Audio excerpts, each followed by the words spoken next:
We are slowly getting back to theater casting. It's exciting after a long holding pattern that we've all endured. Even musicals are being dusted off and gearing up for those venues that can support them. But guess what? Along with the good news comes some other issues. Looks like we will still be using Zoom for first round auditions. No kidding. That means you might have to continue to use the technology even for musicals. Well, how do you make that musical audition on Zoom the best they can be? The answer is here. On this podio podcast video, I will vocalize, thank you very much, the way to Zoom yourself so that you can book the gig.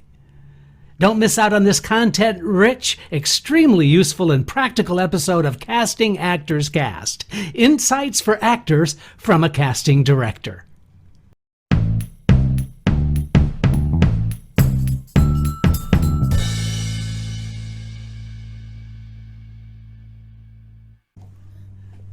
Well, hello and welcome to this episode of Casting Actors Cast. I hope you're having a good day. I'm Jeffrey Dreisbach. I'm a casting director with the McCorkle Group in New York. How are you? I'm good. Listen, I'm looking forward to today's episode all about improving your musical auditions using Zoom. Because you know what? Zoom is not going anywhere. There are just too many pluses. Those pluses outweigh the minuses. Reasons for not having live in-person auditions, especially for first round. So we're going to talk all about that in just a second. But first, this is that moment of the podcast where I just simply want to say thank you to those folks who have been with me for a long period of time, who week after week come into Casting Actors Cast environment. I continue to get all kinds of letters and comments, and I appreciate that so much. And for those of you just joining us, this is a really cool place, I think, where actors are coming together. They're joining me as I give tips, insights, information all about the business of show. I have a website. It's called castingactorscast.com. That's castingactorscast, all one word.com. And I think you'll find it pretty interesting. There are show notes from past episodes. There's also a complete library of notes. And I would love it for you to kind of just help yourself to those notes we call Jeff's Jots. They're about previous episodes and current episodes, so you have something in your hand that you can be looking at, reading, helping you retain some of this information that we're sending your way. Additionally, there is a place for a free downloadable book, 100-page PDF book, absolutely free of charge. You just fill out that form called Dive into the Talent Pool. It'll open up a menu so that you can download this book called Conversation Pieces Out of the Studio, the voiceover workshop for professional actors. And that's a book all about doing voice acting, voice work. It's pretty comprehensive, and I think you'll like that. That's absolutely something I'm giving away just so that we can connect. Additionally, there is a free private video called Casting Director Secrets, what they don't want you to know. I know, that's kind of catchy, right? But guess what? I'm going to tell you, and it's a free video. It's just 20 minutes. I'm getting all kinds of nice letters and feedback from folks who have watched this video and found it really insightful, really helpful for them. Kind of reinforces what they think they already know, or maybe it's new information that they don't know. But it's always kind of fun to hear back from you. Which is why I want to suggest, if you have an opportunity to give me a like, to share this episode with maybe some friends who might find it useful. Also, if you could give a review on iTunes, that would mean a lot in terms of getting more and more people on board with this podio, this podcast video. Finally, this is my shout out to my dear friends at Actors Connection. Actors Connection continues to provide amazing online classes in acting techniques, in auditioning techniques, classes, incentives, all kinds of really cool programming with industry professionals. These are people that are currently working in the industry. So what better way to learn more new skills than going to Actors Connection and taking a look at their offerings. We have an agreement that Actors Connection posts and promotes my podcast, and I give them a shout out on the website. That's the agreement that we have. I just wanted to kind of give that declaration out there as to why I'm promoting Actors Connection. All right, let's get to the subject at hand today. Common issues with musical auditions on Zoom. That's today's episode. You know, we're casting actually a couple of musicals right now at McCorkle Casting. And I've seen so many submissions that performers are making for these musicals. In addition to that, college showcases have sent all kinds of musical auditions, and I've done many workshops with performers who are actually singing and auditioning on Zoom. And I've really come to the conclusion that there are issues definitely with this technology. That's one thing. But there are some correctable things that I think can really help make those auditions more useful, actually helping that performer get more serious consideration for those jobs. So here are some common problems that I've seen in those auditions, and maybe you'll find some insight that can help your musical auditions as well. So first of all, the biggest issue clearly is the poor sound quality that I'm getting. You know, when you have a live musical audition, clearly you have an accompanist in the live room with you, right, when you're auditioning. And part of the process of auditioning musical theater performers is their ability to work with the accompanist and the accompanist to work with the performer. There's sort of a nice synergy, good word, that takes place when you have a performer who's live working with an accompanist that they haven't worked with before, and seeing if that can be a skill set that is easily managed by both parties. But you know what? When you're in Zoom, you don't have that opportunity. The accompaniment that you have is you've recorded your accompaniment on a track, and you simply play back the track and you sing along with that recording. Well, you know, I have to say that it's rare when I hear really good sound quality balance between piano and voice. I just have to say it. The accompaniment, the track that I'm hearing is very tinny. It's very difficult to hear. I'm not sure what the device is that you're playing on, but we need to address that, and we're going to address that in a second. The second issue I think a lot of performers don't spend a lot of time thinking about, and that is your microphone. You have a speaker that's playing your track, and then you have you maybe not even mic'd, and now you're trying and assuming that that's going to be a really good balance, and guess what? It rarely is, and I've got some solutions for that. Additionally, there are some visual elements that I think can happen in Zoom that would make a difference in the way in which your presentation stands out in a good way.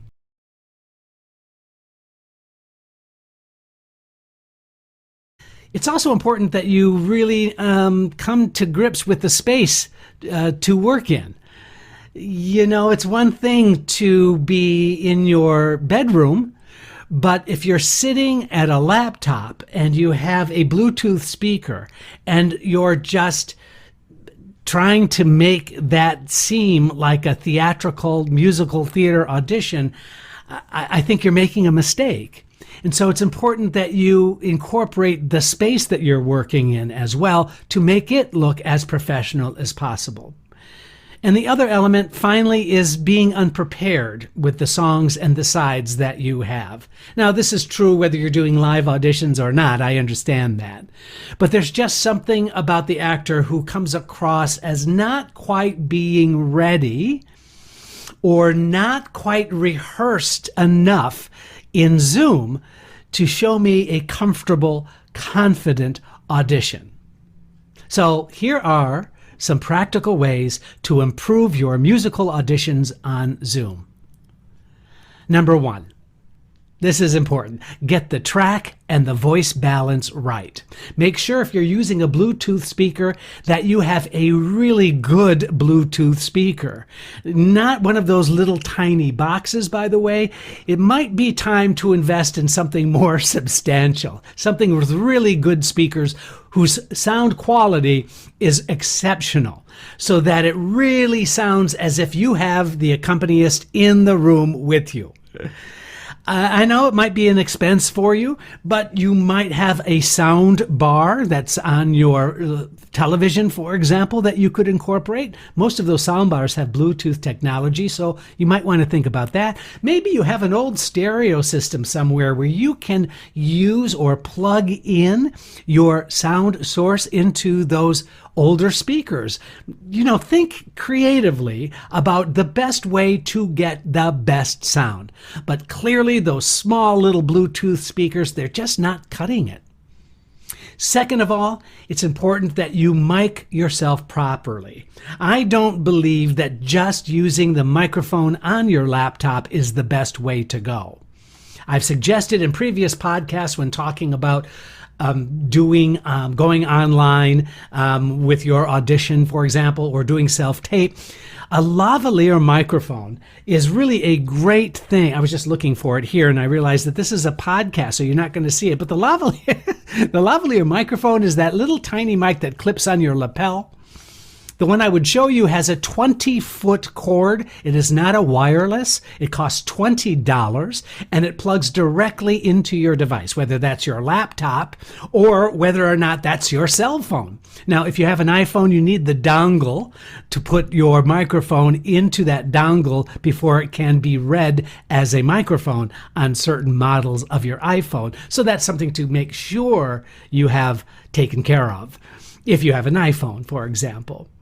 But a good speakers and a good mic, good sound balance, and make sure you test it out. You know what? You can't go wrong. It will just enhance the overall effect of your audition when you are on Zoom. Now, the next thing, reevaluate your book for variety and versatility.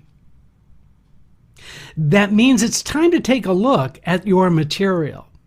Do you have enough variety, and are you showing enough versatility in your book? For those of you who aren't familiar with the term book, that's all of the song, all of the material that you've prepared for auditioning with. Now, for example, we're working on a new musical in New York right now. It's called Music City. And we're looking for authentic country rock singers in their 20s. Now, there are a lot of musical theater performers in New York, obviously, you can imagine. But there's a very specific style, there's a very specific quality of sound we find in country music rock. And so those performers that might have that piece in their book, they're going to go to the front of the line, especially if they can perform it effectively in the genre that we're looking for. And so that means that does your book have enough of a variety of material that you can answer that question when a show comes up that might be new? Are you ready? And so you might come close, but you also might want to think about additional material that will only enhance your work. So this might be the time to evaluate your book for variety and versatility. Now, I've been talking on this podcast about this being for Zoom, but that's also just for life, right? But I know that we will be auditioning actors on Zoom. So let's go back to Zoom. You need to frame yourself correctly for Zoom. That means the top of your head to the top of the frame when you're Zooming has to be very, very small. We don't need a lot of space. Also, are you standing or sitting? Clearly, if you want to do the best vocal work, it's pretty much assumed that you should be standing, yes?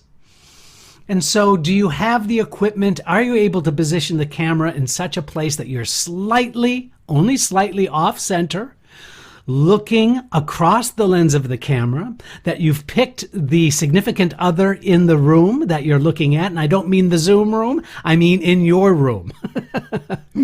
The eye line should be slightly away from the lens of the camera, 3 to 6 inches, depending upon where you've placed that camera. So framing yourself correctly is really, really important. And then obviously, I know you've heard this before, but are you lit well? Are you lit correctly? Do I really get a sense of how you look based upon the lighting that you've included in your area, in your Zoom environment? If not, this is time to take a little bit of time, and there's just tons of YouTube videos on studio lighting.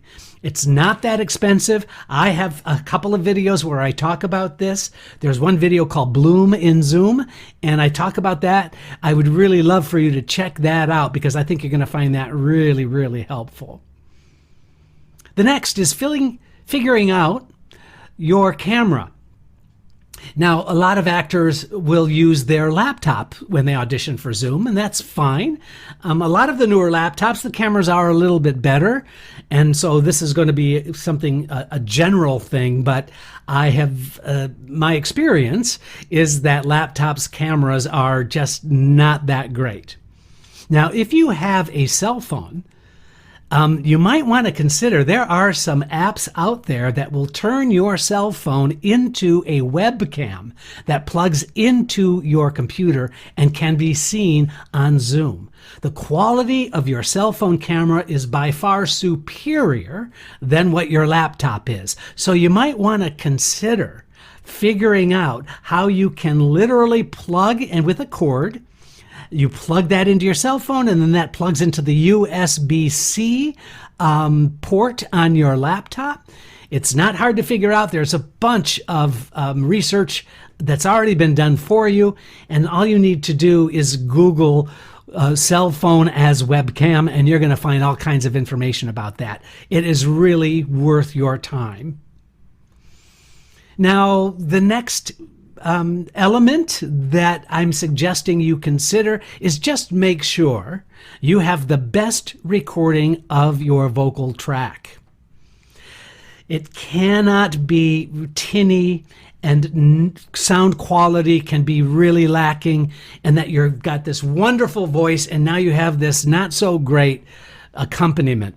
Really make sure that you have a good recording. If not, maybe this is time to hit up your accompanist or your music director or whoever you're working with and see if you can get a really nice, clean recording of your material, because that will be really, really valuable, because then I can watch you. Then I can stay focused on your work, and it just helps me help you. The next element I think that you should consider is just be ready for a curveball. What I mean by that is there might be last-minute adjustments that need to be made. Are you ready for all kinds of eventualities that could happen when you're doing a Zoom audition? It means that you're not going to freak out. You're not going to panic. That if they say, what else do you have? That suddenly you can make that happen without too much hassle. So just be ready. Anticipate some of those questions that you might get in a Zoom call, the same kind of questions you might get in a live audition. But now, because you're on Zoom, you have the additional technology to be concerned with. I just don't want you to be that concerned with it. I want you to be able to just easy peasy do whatever the request is, have fun in your audition. I would also suggest that you rehearse the overall presentation, including all of those technical steps. I'm talking about having a chat on Zoom and then saying, oh, I'd like to do this song from this show. And then you're just easy peasy. You press a button and then you hear this beautiful accompaniment and then you start singing. In other words, that should be a rehearsed process. That should be something that you are comfortable doing, and that only means that just by practicing it several times so that it feels second nature, you're going to find that to be really helpful to the overall presentation as well. The more seamless it feels, the more confident you will feel. And the more confident you are, the better your audition. I hope that makes sense. And then finally, this is going to be weird, but I'm going to share it anyway. Be ready to discuss your dancing skills. Because we can't dance on Zoom. I mean, we can, but not so great, right? I mean, wow, I don't know how you do that. I know that choreographers will do a combination, for example, and then ask the actor to do it in their room. I'm not sure how successful that is or how that is going to be.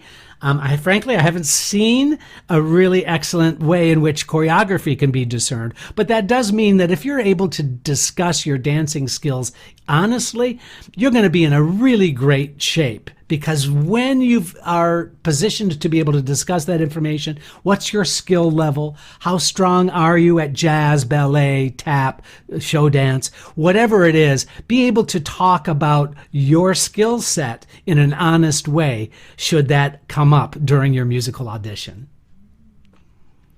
So whatever the situation, whether it's on Zoom or in person, being totally prepared means you will feel more confident, creative, and therefore, here's that magic word, bookable. Just make sure that you've done everything you can technically when giving a virtual audition, and you will make the musical audition process a positive experience for everyone, but mostly for yourself. I'm Jeffrey Dreisbach. You've been listening and watching Casting Actors Cast. Casting Actors See you Cast next is time. made possible with your support just by listening. Please like, share, and subscribe wherever you get your podcasts.